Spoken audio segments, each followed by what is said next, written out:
Olá, meus queridos, como estão vocês? Hoje eu vim aqui para falar sobre o preparo do Santo Daime. Como que é feito o chá de ayahuasca? Você sabe? Então vamos lá.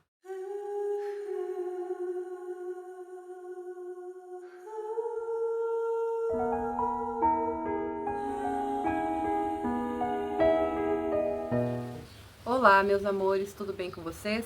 Como vocês estão? Hoje eu estou passando aqui para falar para vocês sobre a produção, o preparo do Santo Daime, o preparo do chá de ayahuasca. Como é feito o feitio? Feitio é o nome dado ao processo de preparo do Santo Daime. Ela é uma bebida sacramental feita a partir da união de duas plantas, uma folha e um cipó. A chacrona, né, que é a Psychotria viridis, ela traz a força da visão espiritual, que contém o DMT, que sim, é uma droga enteógena. E qual a diferença de uma droga enteógena e alucinógena? Enteógena é quando o nosso corpo já produz essa substância em pequena quantidade. Nós produzimos o DMT em casos de EQM, em casos de no momento da morte, diz que aumenta muito o DMT no cérebro, logo ali antes de fazer a passagem. E também li um estudo que o DMT também aumenta durante o parto. Então são em momentos assim que são bastante extremos na nossa vida e que são os momentos que a gente é a molécula do espírito, né? Que a gente tem algum contato com o espírito. E daí a outra erva, que é o cipó, é o jagube, também conhecido como mariri. O nome dele é Banisteriopsis caapi. É a força que conduz e abre a miração. Ele contém alcaloides mal. Gente, é por isso que a gente não pode misturar o chá com o psicotrópico, porque vai aumentar muito, muito, muito o efeito do psicotrópico. E depois eu vou explicar para vocês em um outro vídeo o que é esse mal e o que ele não é mal de maldade, tá, gente? É MAO, tá? E depois eu vou explicar sobre vocês em outro vídeo como que o chá com essas substâncias, que sim, é uma droga lícita, autorizada no país, que pode ser usada em cerimônias espirituais. Como que essas drogas afetam o seu cérebro para que você tenha realmente as mirações e como que abre essas mirações e abre esses conselhos espirituais e tudo mais. Mas isso eu vou falar em outro vídeo. Hoje eu vim para falar sobre o feitio do chá. O feitio não é apenas uma produção física, né? Mas é um trabalho espiritual profundo. Onde tudo é feito com oração, disciplina, cantos e silêncio sagrado. E em cada parte do trabalho, eu nunca participei do feitio, eu só assisti e eu tenho muita vontade de participar de um feitio realmente do Daime, que é feito na força do rezo, onde o pessoal tá lá cantando, tocando maracá com os inários, né? Alguns elementos principais do rezo durante o feitio é o que? O ambiente deve ser consagrado. O local do feitio é limpo energeticamente, né? Muitas vezes com defumação e oração. Todos os participantes estão em reverência com o propósito. Eles estão com aquela intenção de que aquele chá vai levar realmente a cura e a luz para quem for tomar o chá. Então, assim, metade da força do chá é o DMT físico, a molécula física. A outra metade que funciona para a gente ter as mirações é sim o DMT astral, o DMT espiritual, a força espiritual que é colocada ali naquele chá. E eu já, comigo mesmo aconteceu. Chás que não são feitos no rezo, tem pessoas que não entram na força porque não vem o lado espiritual. É só o lado do chá mesmo, é só os efeitos do chá. E tem muita diferença, tá, gente? Se vocês um dia forem começar a consagrar, vocês vão perceber a diferença de um chá para outro. Inclusive, isso daí eu tava falando com um pai de santo esses dias, numa casa de umbanda que serve chá e eu participo às vezes, e que eu vou falar o nome dele, espero que ele não se importe, o seu Eduardo. Admiro muito, ele é assim, ele é um homem que eu considero muito sábio, eu gosto de conversar com ele, e ele tava falando que dependendo do trabalho, pode ser o mesmo chá, mas duas pessoas tomando, tipo, eu tomei agora e ele também, eu posso sentir um gosto amargo e ele um gosto doce, e o trabalho vai ser diferente para mim do que foi para ele. E eu já percebi realmente que eu já senti o chá muito amargo e também já senti o chá muito doce, como se fosse um melado. E realmente o trabalho é diferente conforme o gosto que você sente, podendo ser, isso que eu falei, o mesmo chá, no mesmo litro, no mesmo dia, com pessoas diferentes, tá? Então tem todo esse lado espiritual também. Geralmente é feito com oração e inário, né? Como eu falei, os inários são cantados e tocados com violão, maracá e instrumentos ali. Antes de qualquer coisa, há orações de abertura, né? Pedindo a proteção dos guias, dos mestres e das entidades. Cantam-se inários específicos durante cada etapa do trabalho e do preparo. E o inário que é cantado geralmente na linha do Santo Daime é o inário do mestre Irineu, do padrinho Sebastião, o inário de Clara e outras entidades femininas e masculinas que são chamadas na hora do feitio. Então é a força daquelas entidades que já vai estar presente no chá, tá? Eu mesmo já tive miração com o mestre Irineu. Assim, eu tenho mirações, gente, eu vejo a entidade, mas a entidade não fala comigo. E o mestre Irineu também. Quando eu vi ele, eu só vi ele só olhou para mim. Ele estava presente durante uma cerimônia na Casa da Águia Dourada, foi lá que eu vi ele. Cada trecho do trabalho, né, cada trecho do feitio, pode ter um hino correspondente, né? Por exemplo, enquanto se limpa as folhas, os hinos são de limpeza e amor. E quando está batendo no cipó, os hinos são de força e cura. E na fervura, os hinos são de transformação, entrega e união com o divino.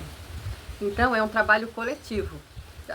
Assim, a força do chá já começa na hora que ele está sendo preparado. E há sempre, né, sempre geralmente tem um dirigente com experiência que está ali fazendo o chá e também dirigindo todo o preparo, toda a cerimônia. Cada um tem um papel, né, de limpar as folhas, bater o cipó, carregar lenha, cuidar do fogo, mexer os tachos. Então já começa aí esse trabalho coletivo, essa egrégora já começa a se formar na hora da produção do chá. Tudo é feito em silêncio, como eu falei, ou em cânticos e inários. Esse é o jeito do Santo Daime, tá, gente? Na consagração xamânica, como os índios fazem, eu não pesquisei. Aqui eu tô falando na linha do Santo Daime. E assim, a presença espiritual durante essas cerimônias. Muitos participantes, eles relatam que durante o feitio do chá, mesmo sem eles terem tomado o chá, eles sentem a presença das entidades da floresta, eles veem e sentem a presença dos mestres espirituais e dos ancestrais. E é comum, né, vivenciar mirações, visões, mesmo sem ter tomado o daime. Apenas pelo campo espiritual que foi feito ali, aquela egrégora do feitio. E as etapas do feitio, né, como eu já falei, a limpeza da folha, né, que é da chacrona, a bateção, que eles batem no cipó. Eu vou colocar um trechinho depois, no fim do vídeo, de um vídeo do pessoal fazendo chá, para vocês verem. Gente, é muito bonito. Eu gostaria mesmo, e se Deus vai me capacitar, que um dia eu vou poder ir até um lugar que seja do Santo Daime que faz o chá, para eu poder participar, né, do rezo cantando ali. Deve ser uma força extrema. Quem tem mediunidade, a gente não precisa do chá para sentir tanta força. Até, inclusive, saindo um pouquinho aqui do assunto, na época que eu tomei o chá em casa, eu não entrei na força direito. E depois, eu conversando com uma pessoa, eu cheguei à conclusão, nós chegamos à conclusão que o que eu estava sentindo falta era a força da egrégora. Porque eu acabo sentindo a energia de todo mundo que está na cerimônia. E para mim isso é muito mais forte. Como eu tomei o chá sozinha, eu só senti a minha energia e a força do chá mesmo. Então, assim, demorei para entrar na força e foi totalmente diferente o tipo da força. Totalmente diferente. Também depois da bateção do cipó, que é o jagube, vai ter o cozimento, né? Que eles usam panelões, tachos bem grandões, assim. Geralmente, hoje em dia eles fazem tipo uma estrutura de cimento e colocam aqueles caldeirões dentro daquelas estruturas e ali o chá fica cozinhando pelo tempo necessário, por horas, né? Até que ele fique bem grosso, bem marrom. A filtragem, depois ele é filtrado, né? Para poder servir tem que filtrar para não ficar os pedacinhos do cipó ali. E daí no final eu descanso e daí a partir daí eles engarrafam, né? E daí tem muitos centros que não conseguiram ainda produzir o chá, não tem lugar para plantar, né? Daí pode, tipo, um padrinho fornece para o outro, né? Não é assim uma coisa ilegal, é tudo dentro de um padrão espiritual. O que torna o preparo sagrado? Primeiro a consagração, né, espiritual, a presença da fé, do amor no trabalho, de respeito, a disciplina, né? Porque os participantes das casas de Daime, o Santo Daime tem muita disciplina. A madrinha até uma vez falou pra mim que eu não tava aguentando a força da corrente. E eu também não duvido. Mas mesmo fora da força da corrente, eu tenho muitas coisas assim com o mestre Irineu. Então, dentro do Santo Daime, sim, tem regras. Regras que você tem que ser, não fale do seu irmão, seja puro, esteja puro para consagrar o chá. Se você conseguir, faça jejum. Não pense negativo, não vá tomar o chá pensando coisas negativas. Tente se purificar o máximo que você puder para consagrar. E foi isso que eu fiz. Eu vim pra cá, né? Eu tô aqui na Ilha Bela. Hoje é meu último dia, infelizmente. Eu queria poder ficar mais, mas eu preciso voltar a trabalhar. Minhas férias estão acabando. Mas o que eu fiz? Eu vim pra cá, eu tô me alimentando bem saudável, comendo pouco, fazendo caminhada, indo na cachoeira, indo na praia. E aqui em volta, aqui tudo é mato, né? Ontem tinha um beija-flor aqui, gente, um beija-flor verde. E ele ficava rodando ali. Hoje de manhã o passarinho foi na janela me dar quase oi ali. Então, assim, eu tô num paraíso. Na verdade, aqui não dá nem vontade de voltar pra casa, porque é muito bom aqui. A energia é muito boa e muito forte, inclusive. Inclusive, a parte elétrica também eu dei umas bugadas nela. Eu já avisei a dona da casa. Mas voltou a funcionar. E é isso. Então, o que eu quero dizer com a disciplina é isso. Você tem que se preparar, você tem que estar limpo para receber o sagrado. Porque o sagrado já foi, o chá já foi feito com o sagrado lá no começo. Para você não adianta você estar suja para receber ele pronto. Você não vai receber nada. Não pode, não é permitido, geralmente nesses feitios de chá, não é permitido o uso de substâncias externas, tá? E nem desrespeito ou distração na hora do feitio. O rezo é constante e o daime não é apenas cozido, ele é rezado, cantado e feito com intenção. E daí eu vou ter que puxar de um tema que, infelizmente, a gente precisa falar. A banalização do Santo Daime, quando o sagrado vira produto. E isso tem acontecido. Quando o sagrado vira comércio. Infelizmente, o que nós estamos vendo hoje em dia, em muitos lugares, é uma distorção muito grave do verdadeiro sentido do Santo Daime. O que antes era um sacramento, né, um sacramento sagrado ali, feito com reza, disciplina, humildade, entrega, está sendo usado por algumas pessoas como se fosse uma substância recreativa, tipo uma substância de rave. É um chá mágico, para a pessoa ter experiências psicodélicas. E é misturado com outras substâncias proibidas no país e ainda lucrar com a fé alheia. Né? Então, assim, alguns lugares não preparam o chá no rezo, cobram caro, não vão te entregar a parte espiritual que você precisa, ou você vai estar num lugar que vai ser uma rave, não é um encontro espiritual. Mas cada um sabe o que procura, né? Cada um vai encontrar aquilo que está precisando. Eles estão fazendo chá, então, como se fosse uma receita de bolo, sem a instrução e a direção espiritual verdadeira. E isso é uma coisa preocupante, gente, porque quando você toma o daime, abre-se portais. E é visível, para quem tem um pouco de sensibilidade, é visível que é aberto portais. E é aberto portais de todas as dimensões. Tanto de umbral, quanto de irmãos estelares, quanto de seres superiores, Jesus, Krishna, Ganesha, pleiadianos, sirianos, arcturianos, enfim. Mas também pode chamar encosto, pode chamar tudo que não presta também. Então é muito importante quando você for tomar o chá, você ter certeza aonde que você está indo consagrar. Então quando se abre um campo espiritual, né, com o daime, sem preparo, sem proteção, abre-se portais perigosos, tá? É como toda droga, eu já falei disso outra vez.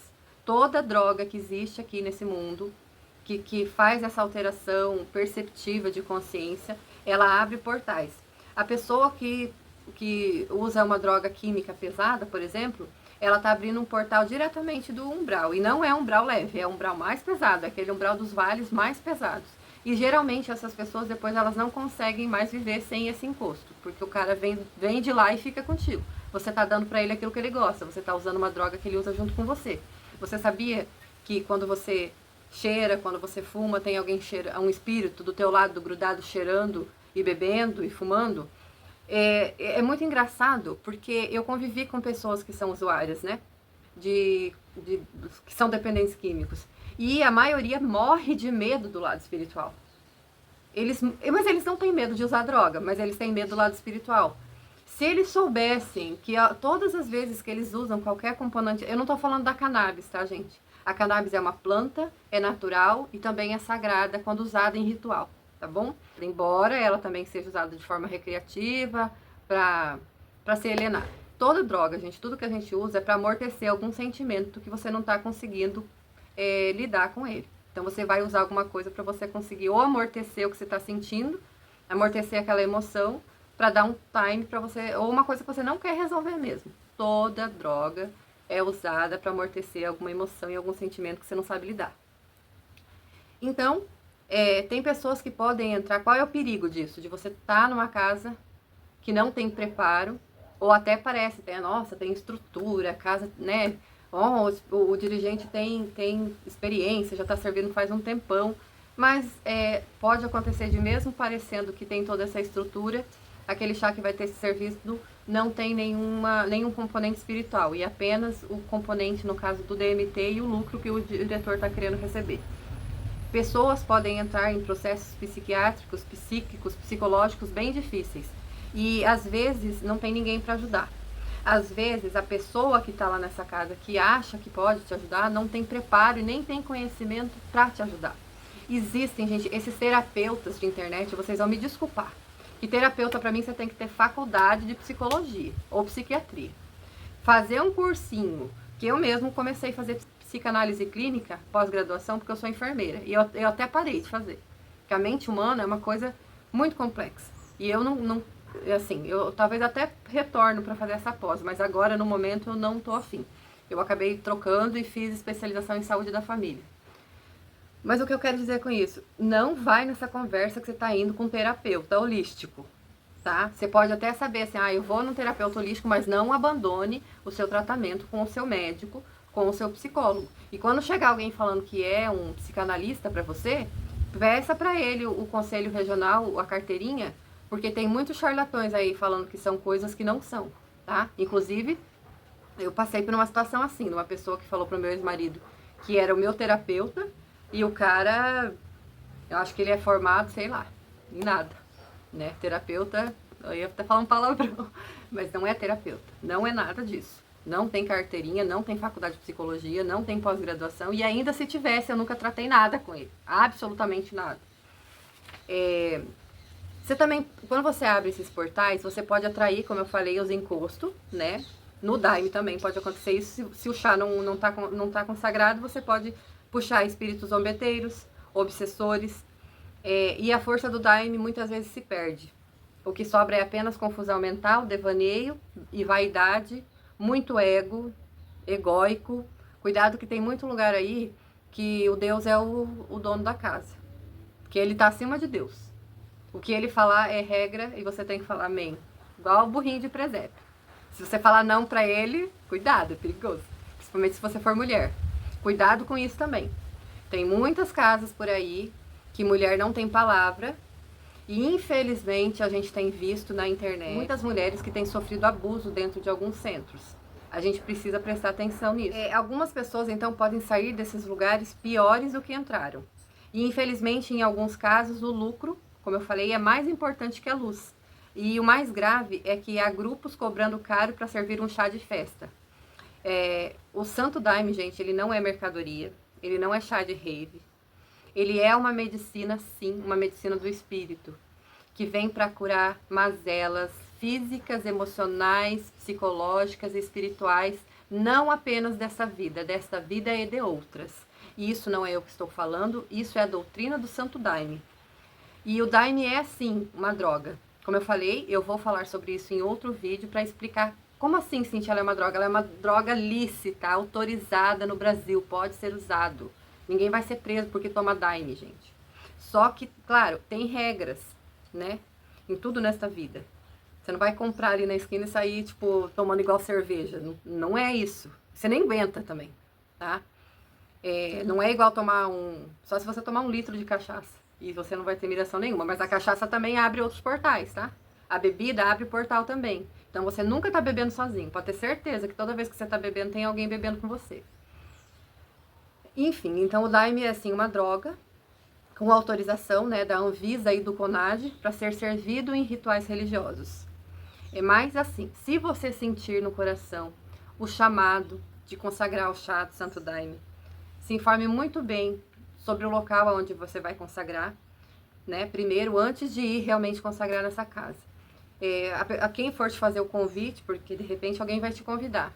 Pergunte muito bem para a pessoa como que é o regimento da casa, como que funciona, se informe, se necessário, procure no Júris Brasil o nome do diretor, se ele tem alguma encrenca ali já, porque daí você já vai desconfiar, né?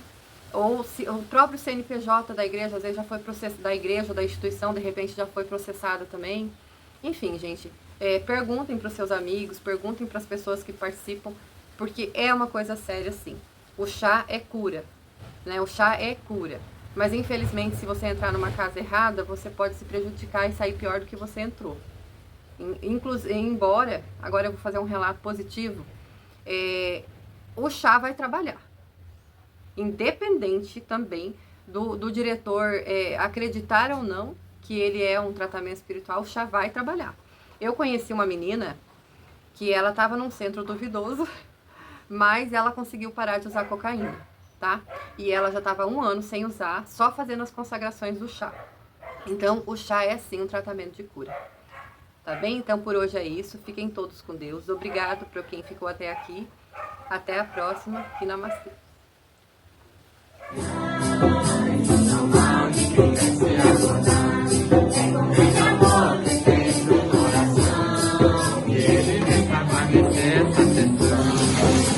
Amor que tem seu coração.